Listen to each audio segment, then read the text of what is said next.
Այսնեղ արահետը իմ ամենօրյա ճանապարհն է տնից աշխատավայր եւ աշխատավայրից տուն։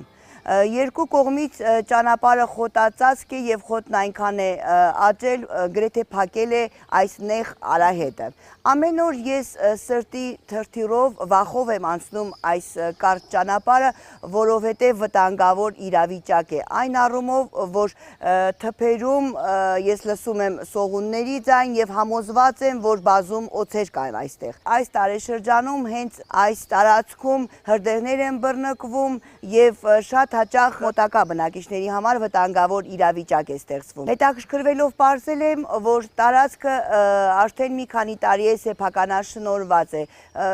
Խնդիրն այն է, որ սեփականատերը չի էլ անհանգստանում, որ այստեղով ամեն օր մարդիկ են անցնում, ճանապարհը շատ բանուկ է, միշտ էլ անցուդարձը շատ է։ Եթե նկատել եք, սա նաև այն ճանապարհն է, որն աշակերտներին մայրաքաղաքի համար երկրորդ դպրոց է տանում։ Եվ ժամանակին այս նեղ ասֆալտապատումն է իրականացվել, որպեսզի աշակերտները ապահով ու անվտանգ տեղ հասնեն։ Ու ինձ հետաքրքրեց, արդյոք ոչ ոք ոչ մի լծակ չունի, որպեսզի կարողանան սեփականատերերին ստիպեն մաքրեն վտանգավոր այս տարածությունները։ Քաղաքի վարչական սահմաններում մեծ ծավալի աշխատանք է կատարվում խոտածածկ տարածքների եւ ընդհանրապես խոտհարման աշխատանքների հետ կապված մեծ ծավալի աշխատանքներին իրականացնում քաղաքապետարանի ենթակայության տակ գտնվող ուրեմն կոմունալ ընկերությունները։ Այդ թվում ես կնշեի Սանմաքրում եւ Բուսաբանական այգի Փակ բաժնետիրական ընկերություններին։ Քաղաքապետարանի հիմնական ուրեմն ուշադրության կենտրոնում են գտնվում քաղաքի ծայրամասային մասնավոր բնակելի տների բնակիչների հետ կապված հարցերը, որոնք գտնվում են այսպես ասած ռիսկային գոտիներում, կախված սպասարկման հողամասերի բանջարանոցների հետ։ Այդ իսկ առումով տարվում են համապատասխան բացատրական աշխատանքներ մեր ուրեմն թաղամասային կոմիտեների նախագահների միջոցով։ Հիմնական ուշադրության կենտրոնում են գտնվում, ինչպես նշեցի քիչ առաջ, ուրեմն ծայրամասային թաղամասերը, այդ թվում Արմենավան, Հայկավան, Կրկժան, Սարիլանջ, Սարիթաղ, Մելիքավան եւ իհարկե Աչափնյակ թաղամասերը։ Այդ առումով ահագին բացատրական աշխատանքը թույլ է տալիս, որպեսզի զերծ մնալ հրդեհային այդ տհաճ երևույթներից։ Պարզ է, որ դուք եւ ձեր ենթակայության տակ գործող, ինչպես նշեցիք, Սանմաքրումը, Բուսաբանական այգի ընկերությունը կատարում են իրենց աշխատանքները, որպեսզի այս առումով թերացում չլինի։ Մեծ աշխատանքներ է տաղում վտանգները կանխելու առումով նաև արտակարգ իրավիճակների պետական ծառայությունը։ Այդուհանդերձ չշղթենք, որ քաղաքի հենց ներսում էլ կան այսօր խոտածածկ տարածքներ, որոնք սեփականատերեր ունեն եւ նրանք թերանում են նաև անտարբեր են։ Դուք ունեք լծակ նրանց ազդելու համար։ Ցավոք սրտի այդպիսի լծակներ գոյություն չունեն, սակայն մենք փորձում ենք մեր վարչական սահմաններում գտնվող սեփականաշնորհված կապ չունի իրավաբանական կամ ֆիզիկական անձերի հետ տանել համապատասխան աշխատանքներ այդ խոտածածկերի մասով, որպեսզի նրանք եւս կատարեն իրենց տարածքներում այդ խոտածածկ տարածքների մաքրման եւ խոթհնձման աշխատանքները։ Իրոք դա շատ ցավոտ հարց է, սակայն հույս ունենք, որ մասնավոր սեկտորը նույնպես, այսինքն սեփականաշնորհված տարածքները նույնպես այդ աշխատանքները կիրականացվեն։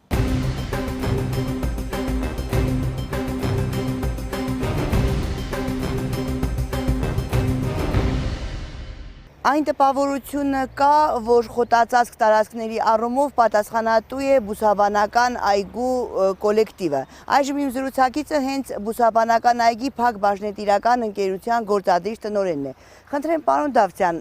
իրոք այդպես է ամբողջը ձեր ուսերին է այդ աշխատանքը քաղաքում։ Քաղաքի բոլոր խոտածածկ տարածքները պատկանում են մեր Բուսաբանական այգուն։ Մեր բանվորների ուժերով կարելի է ասած այս տարի անձրևոտ եղանակներից մինչև հիմա էլ արդեն եղանակները փոխել է տակը, մի 5-6 անգամ եւ խոթինջիչներով եւ գերանդիներով հարվել է քաղաքի տարածքները։ Կարծում եմ այսօրվա վրա բոլոր խոտածածկ տարածքները, ցեզամարգերը, որտեղ որ կա խոտ, հարված է։ 90%-ի չափով հարված է։ Բնական է, որ ձեր խոսքը ոչ սեփական տարածքների տիրույթների մասին է։ Իսկ սեփականաշնորհված տարածքներ կան այսօր, որտեղ խոտը մարդու հասակից էլ բարձր է։ Իրավունք ունեք դուք ինքնակամ մտնել, աշխատանք տանել։ Ես ոչ ինքնակամ եւ ոչ էլ իմ կամքի ուժով իրավունք չունեմ մտնել սեփականության մեջ, որովհետեւ առաջին հերթին կարող եմ ասել, որ ինձ այնքան ուժ չունեմ բանվորի, որ ես կարողանամ ինչ-որ մեկին իր տեղամասում օգտակար լինել։ Ժողովուրդը այնպես է սովորել, որ ես պիտի իրենց տան տնամերձ հողամասերում աշխատեմ, մաքրեմ, կամ ծառը կտրեմ, կամ ինչ-որ մի գործ կատարեմ։ Օրեկան 10-15 զանգ ա լինում։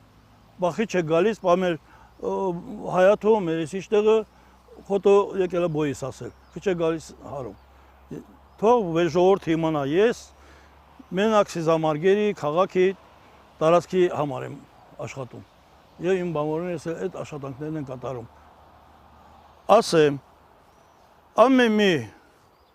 ամեն մի տնօրեն իր տարածքը պիտի իր ժողովուրդով, իր բանվորներով, իր անձնակազմով մաքուր պահի։ Խանութների տերերը պետք է իրանց խանութների առաջը մաքուր պահեն։ Շենքերի բակերը մեզ մոտ արդեն սանմաքրմանատրված իրանք են այդ աշխատանքները կատարում։ Եթե ամեն մարդ իր աշխատանքը նորմալ կատարի, քաղաքում մաքրություն կլինի։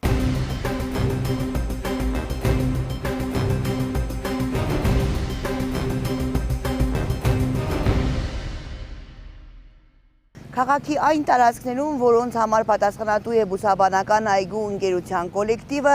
մարդու աչք է շոյում։ Այս մարդիկ բառից բուն իմաստով օրնիբուն առանց իրենց խնայելու աշխատում են եւ աշխատանքի արդյունքը ակնառու է։ Այս շոքին արևի բարձր ջերմաստիճանի տակ մեր քաղաքի ծաղիկները գլխի կորչ չեն, հպարտ կանգնած են, քանի որ ամեն մի ծաղկի ծառ ու թփի համար նրանք մեծ աշխատանք են տանում, բայց ես խոսքս ուղղում եմ այն սեփականատերերին, ովքեր ամեն գնով տիրանում են տարածքներին ու ոչ մի աշխատանք այս առումով չի տարվում։ Այդ է պատճառը, որ նրանց սեփականաշնորհած տարածքներում այսօր անմշակ իրավիճակ է տիրում, ոչ միայն անվշակ, այլև վտանգավոր իրավիճակ։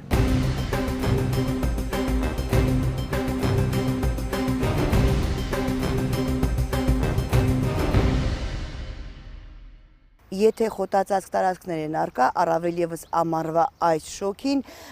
այդ առումով հրդեհների եւ օձերի խայթոցների վտանգ կա։ Այս առումով պատասխանատվություն է կրում արտակարգ իրավիճակների պետական ծառայությունը։ Իմ զրուցակիցը ծառայության հրդեհային անվտանգության բաժնի ղեկավարն է։ Խնդրեմ, ներկայացրեք ինչ աշխատանքներ են տարվում, պարզ է, որ դիտարկում եք անում վերլուծություն եւ պատկերն ինչպիսին է այսօր։ Նախքան հրդեհավտանգ ժամանակաշրջանի սկսվելը հանրապետության տարածքում, շրջաններում, ինչպես նաև քաղաք Ստեփանակերտում իրականացվել են ստուգումներ հրդեհային անվտանգության կանոնների խախտման ուղղությամբ եւ հիմնական շեշտը դնելով բուսածածկ տարածքներում տեղի ունեցող այդ խախտումներին, ինչի արդիվ Պետհրդեհեսկողության բաժնի աշխատակիցների կողմից տրվել են համապատասխան կարգադրություններ, պահանջագրեր ի հայտ բերված թերությունները, խախտումները վերացնելու նպատակով։ Սահմանված ժամկետում հիմնարկների, կազմակերպությունների, ձեռնարկությունների, ինչպես նաև բնակավայրերի սեփականատերերի կողմից նշված խախտումները չվերացնելու դեպքում կիրառվում է համապատասխան վարչական իրավախախտման նախատեսված պատասխանատվություն, ինչպես նաև հարկ է նշել, որ նախքան հրդեհավտանգ ժամանակաշրջանի սկսվելը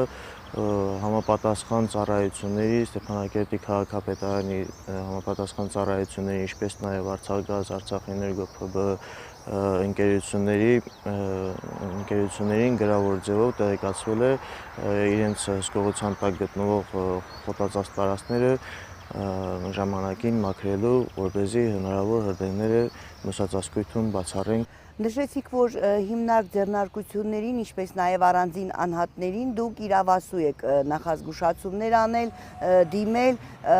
չկատարելու դեպքում արդեն վարչական տույժերի են ենթարկում։ Այսօր գիտենք, որ կան սեփականաշնորհված տարածքներ, որոնց սեփականատերերը մի տեսակ անտարբեր են այս առումով, կարողանում եք ազդել նրանց վրա։ Հիմնարկ ձեռնարկությունների կազմակերպությունների պատասխանատու անձանց նկատմամբ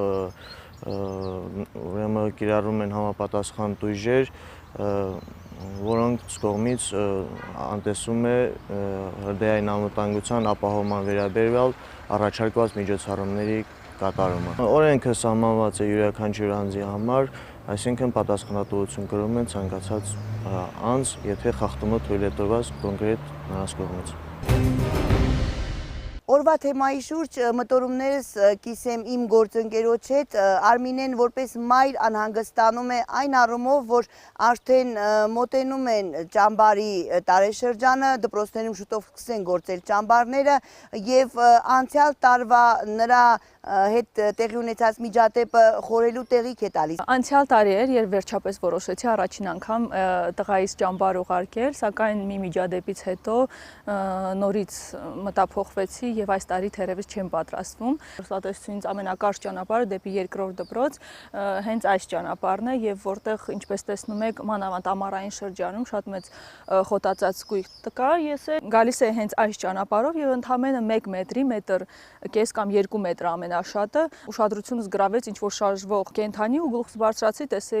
տեսա մի մեծ օձ հենց իմ ճանապարհի փրված, այսպես ասած, եւ փառք Աստծո գոնե 1 մետրի վրա նկատեցի այդ օձը եւ հետ շարժվեցի ու երկար ճանապարհով արդեն գնացի երեխային վերցնելու։ Իհարկե դրանից հետո հաջորդ օրը ճամբար այլևս երեխային չբերեցի։ Մանավանդ որ այս տարածքում երեխաները հանգստանում էին ճամբարի ընթացքում, այստեղ են բացօթյա նստատեղերը, բացի նրանից այստեղ հենց բացօթյա խաղում են, ելի ուսումնական տարեշրջանի ընթացքում խոտածածկույթ հասկան բարձր չի լինում, աշուն-գարուն, բայց վտանգը միշտ էլ կա, եթե այստեղ մի օր օձ պատահել ենք, բնականաբար կլինի եւ այնպես անենք, որ կանխենք նախապես, քան ինչ որ մի միջադեպ լինի։ Եվ հետաքրքիր մի բան էլ այդ օրերին ճամբարում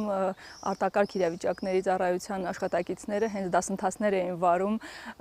օձերի հետ ծանոթացնելու երեխաների ինչպես պաշտպանվել, ինչպես ճանաչել եւ երբ տղայիս պատմում էի, որ օձ եմ հանդիպել, նա իսկույն սկսեց հարցնել, ինչպիսին էր պոչի, ինչպիսին էին աչքերը, ինչպիսին էր գույնը, որպեսզի տարբերակի օձը թունավոր էր, թե թունավոր չէր։ Իհարկե շատ ուրախ եմ, որ երեխաները այսօր տեղեկացված են, գիտեն բոլոր մանրամասները պաշտպանվելու, նաև զգույշ լինելու, այդուհանդերձ մենք որպես ծնող մտահոգված ենք եւ ավելի լավ է կանխել, եթե հնարավոր է, քան հետո